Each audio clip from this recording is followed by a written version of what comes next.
Nagkaroon ng kasiyahan ang buong cast ng pelikulang Quezon na pinagbibidahan ni Jericho Rosales at kasama ang girlfriend nito na si Janine Gutierrez sa party.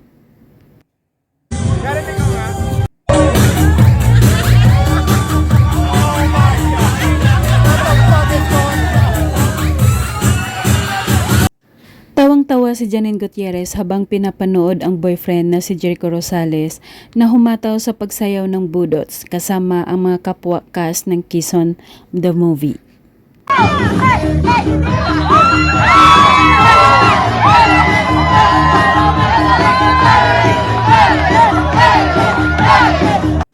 Tuwang-tuwa naman ang mga staff ng pelikulang Quezon nang minsan ay dumalaw sa set si Janine Gutierrez para bisitahin si Jericho Rosales at super kinilig sila sa dalawa habang nag-uusap.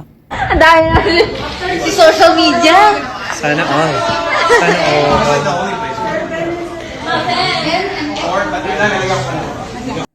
Magkasama din ang ikunin na dumating sa isang venue na turno ang mga pang-itaas nitong kasuotan na kulay puti para i-meet ang kanilang mga kaibigan at katrabaho. Why, hello there! Finally!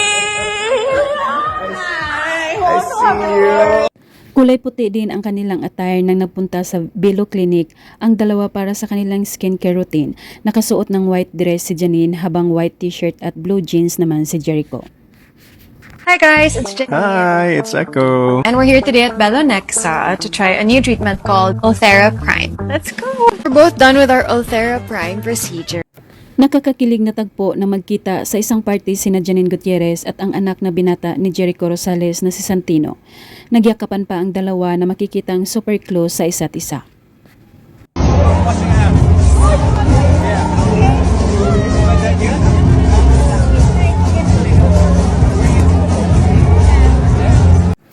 Spotted din ang ikunin na naglalaro sa isang gym na parang exercise banding na rin nilang dalawa at terno naman ang kanilang kasuotan na white and blue. Isn't she lovely? Isn't she wonderful? Naimbitahan si Janine Gutierrez na maging guest sa ginanap na WWF ng Lucky Chinatown. Napakasimple lang ang kasuotan nito pero lutang ang ganda.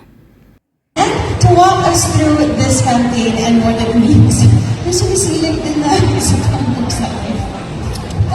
Madaming friends si Chichi today and hopefully Bago magtapos ang naturang event, magkaroon muna sila ng group picture kasama ang dalawang malalaking panda mascot at buong team ng WWF.